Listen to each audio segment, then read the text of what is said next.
वहां से भगवान ने बड़ी गूढ़ गूढ़ शब्दों में सती जी को समझाया। वहां से आई, भगवान भोलेनाथ ने पूछा, ये पांचवा अपराध करने जा रही हैं, कछु न परीक्षा लीन गोसाई, कीन प्रणाम तुम्हारे हैं। पांचवा अपराध। लेकिन भगवान भोलेनाथ तो भोलेनाथ हैं। बोले बाबा, अरे जो विधाता ने, जो मेरे राघव ने लिख दिया है वो तो होकर ही रहेगा, वो कौन टाल सकता है। ये मेरा कुछ नहीं, ये मेरे राघव की लीला है, जो उनको करना है। और भोलेनाथ गए, मेरी माँ का रूप धारण किया है, इसीलिए अब मेरा पत्नी के रूप में ये संबंध समाप्त। छठा अपराध, पति की बात को माने बिना पिता के यज्ञ में चली गई। बार बार मना किया बाबा ने, परंतु बात स्वीकार नहीं की। और अंत में क्या हुआ? अंत में खुद का विनाश कर लिया, अग्निदान कर लिया। 6 अपराध किए।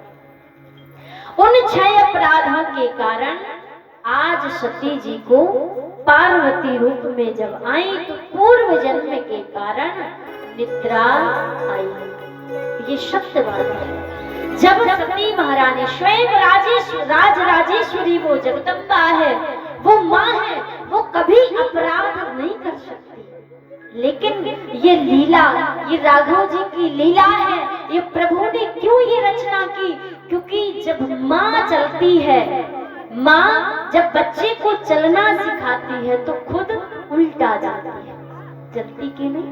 आप बच्चे छोटे होते तो माँ उल्टा पैरों से चलती और बच्चे को सीधा चलना सिखाती। वो माँ है, वो जगदम्बा है, वो खुद अपराध नहीं कर सकती, वरन उसने हम सभी को कि हम अपने जीवन में ऐसे अपराध कभी करें ना, इसीलिए उस माँ ने हमको एक डायरेक्शन दिया, हमारा मार्गदर्शन किया। तो महाराज ये कथा बाबा भोलेनाथ तो श्रवण कराते जा रहे। 3 दिन हुआ। अब 7वां दिन की, जब 3 दिन के बाद माँ तो सो गई, पर वो सुख का बच्चा ओम ओम शब्द सुनता रहा तो उसको वह शब्द रट गया। अब 7 दिन के बाद जब भोलेनाथ जी ने अमर कथा पूर्ण की, बोले श्रीमद् भागवत महापुराण की, वृंदावन बिहारी लाल की जय। जैसे कथा पूर्ण हुई तो आंखें बाबा ने खोली तो सामने देखा कि पार्वती जी तो आराम से नींद में सो रही। अरे देवी, जब हाँ महाराज आगे की कथा सुनाओ जरा, क्या हुआ? जैसे आप लोग बढ़िया घूंघट में, माताओं को ज्यादा सुविधा है ना, आई घर पे बेचारी थक भी जाती काम करते करते, और यहाँ आई बोले कम से कम 3 घंटा सुकून में रेस्ट तो कर लेंगे, तो कई बार नींद आ जाती। और जैसे ही जयकारा लगा, हाँ हाँ हाँ बड़ी अच्छी कथा, बहुत अच्छी कथा सुनाती थी। तो पार्वती जी ने कहा कि सुनाइए महाराज आगे क्या हुआ? बोले आगे कथा तो पूरी हो गई, कथा पूरी हो गई, आप सो रही थी। बोले हाँ महाराज। तो फिर ये बताओ कि तुम सो रही थी, हम अपनी आंखें बंद करे कथा सुना रहे, तो ये बीच में ओम ओम कौन बोल रहा है? भाई 2 लोग हैं बस मात्र, एक सो रहा है, एक कथा सुना रहा है, ये तीसरा कहां से आ गया? ऊपर देखा तो ब्रह्म तेज प्रकट हो गया उसके मस्तक पर। जिसने अमर कथा सुन ली हो उसका ज्ञान अद्भुत हो गया। बाबा ने कहा तूने चोरी की है कथा की। पहली बात तो तूने हमसे ऊंचे आसन पर बैठकर कथा सुनी है, और भगवान की कथावाचक से ऊंचे आसन पर बैठकर सुना, इसका दंड अवश्य दूंगा। दूसरी बात, तुमने हमसे पीछे बैठकर कथा सुनी। तीसरी बात, हमसे बिना पूछे बिना अनुमति के तुमने कथा सुन ली। ये अमर कथा, ये साधारण नहीं है। हम तुम्हारे प्राण हर लेंगे। और त्रिशूल लेकर बाबा दौड़ पड़े। 3 लोग 14 भुवन में भटका बेचारा, पर जो आगे आए वो त्रिशूल का सामना कर। तो महाराज जब कोई रक्षा नहीं कर पाया तो बद्रिका आश्रम में श्री वेद व्यास जी की पत्नी विटिका देवी सूर्य भगवान को जल अर्पित कर रही थी। उसी समय महाराज उर्वशी आई तो शुक ने देखा भैया इससे बढ़िया जगह कोई नहीं है, और मुख में गए सीधे गर्भ में जाकर बैठे। अब तसल्ली से भगवान का ध्यान करेंगे। बाबा भोलेनाथ त्रिशूल लिए खड़े हैं, इसको जीवित नहीं छोड़ो।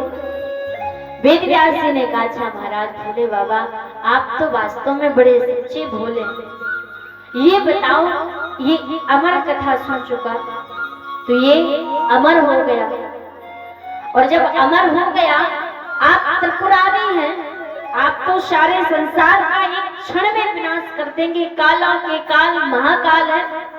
लेकिन अगर आपने इसे मार भी दिया तो फिर अमर कथा झूठी हो जाएगी, क्योंकि ये अमर हो चुका है। आप इसको मार भी देंगे तो अमर कथा झूठी हो जाएगी। थोड़ा शांति रखो, आप तो देवाधिदेव महादेव हैं। बोले नहीं नहीं नहीं, इसको मैं दंड देकर अवश्य। क्रोध में भगवान भी अपना विवेक एक पल के लिए भुला देते हैं। तो हमारी और आपकी तो गिनती क्या है। तो 1 वर्ष बीत गया, 2 वर्ष बीत गया, 12 वर्ष बीत गए। जैसे तैसे महादेव जी को भेजा। अब 12 वर्ष तक माँ ने गर्भ धारण किया। पेट से ओम की ध्वनि का उच्चारण सुनाई पड़ने लगा। वेद व्यास जी ने कहा महाराज हे संत जी जो है आप बाहर तो आइए। बोले बाहर आऊंगा तो माया जकड़ लेगी, माया पकड़ लेगी, परंतु तुम तो ऐसे महान भगवान भोलेनाथ के द्वारा तुमने कथा श्रवण की है, महान तुम्हें माया छू भी नहीं सकती। बार बार निवेदन किया तो विटिका देवी के गर्भ से स्वयं साक्षात परब्रह्म परमात्मा के स्वरूप भगवान गोविंद हरि की कृपा पात्र परमहंसों के भी परमहंस, करोड़ों सूर्यों के समान जिनका तेज है, नग्न अवस्था में कमंडल हाथ में लिए और जैसे ही गर्भ से निकले सीधे वन की ओर चल पड़े। बोले श्री सुखदेव जी महाराज की, वेद व्यास जी महाराज की, श्रीमद् भागवत महापुराण की जय हो। यमा प्रवचन्त मनुपेतिमपेति कृत्यम् द्वैपायनो विरह कातर आजुहाव। पुत्रेति तन्मयतया तरिवोभिने तम सर्वभूत हृदयं मुनिमानतोऽस्मि।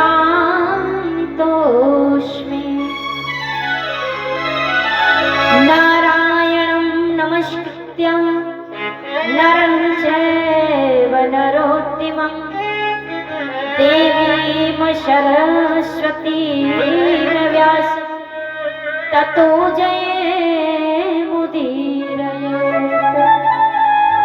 कर्मों से शून्य सब कुछ एक पल में त्याग कर माँ की तरफ एक बार देखा भी नहीं, पिता की तरफ भी एक बार नहीं देखा और सीधे जंगल की ओर चल पड़े।